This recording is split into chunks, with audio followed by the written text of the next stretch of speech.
தொலைக்காட்சி நண்பர்களும் அங்க இருந்தாங்க. அவங்களுமே ஸ்பாட்ல இருந்தாங்க. அவங்களுமே சில தகவல்கள் சொன்னாங்க. அவங்க தரப்ப சொல்றாங்க, நேற்றைக்கு 12 1 மணி வாக்கிலேயே போலீஸ் தரப்புல இருந்து பல முறை விஜய் தரப்பை முயற்சி செய்து சீக்கிரம் வாங்க, சீக்கிரம் வாங்க, நிலைமை மோசமா இருக்கு, கூட்டம் அதிகமாகுது அப்படின்னு அறிவுறுத்தியதாக போலீஸ் தரப்பு சொல்றாங்க சார். இல்ல போலீஸ் சார் முதல்ல அந்த இடத்தை கொடுத்ததே தப்பு.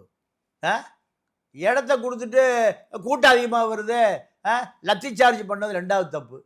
செருப்பு வீசப்பட்டிருக்கு எங்க கூட்டத்தில் எல்லாம் டிவி காமிச்சா சார். இல்ல செருப்பு வீசப்பட்டதுன்னா அங்க கூட்டத்துல நிலைமை மோசமாக அவங்க அங்க இருந்த கூட்டமே இல்ல மாற்று கட்சி செருப்பு. விஜய் கட்சியை எப்படி விஜய் செருப்பு தூக்கி வீசுவான்?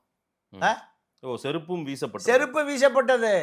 நீங்க வேலுச்சாமிபுரம் லேபர் ஏரியா, நீங்க கூட்டம் வெளியில போகவே முடியாது சார். அதுவும் விஜய் கூட்டம் நடக்கிற பல இடங்கள், ஒதுக்கப்படுற இடங்கள் மக்கள் அன்றாட புழக்கத்திற்கு பயன்பாட்டுக்கு இருக்கிற இடமாவே இருக்குது. கடைகள்லாம் சாத்தப்படுது சார் நிறைய. அது வந்து அன்றைய நாள் விஜய் வராருன்னா பொழப்பு கட்டி போச்சுன்னு ஒரு கூட்டம் பேசுறாங்க.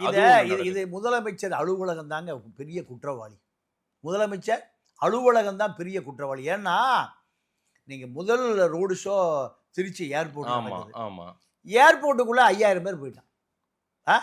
ஏர்போர்ட் அது சென்ட்ரல் கவர்மெண்ட் கண்ட்ரோலா, அது அப்படி நம்ம இது பண்ண முடியாதா? நம்ம ஏன் இவங்களை குற்றம் சாட்ட முடியும்?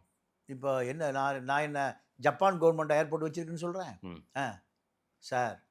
ஏர்போர்ட்டுக்குள்ள கட்சிக்காரன் போகாமல் தடுக்க வேண்டிய பொறுப்பு மாநில அரசு தான்.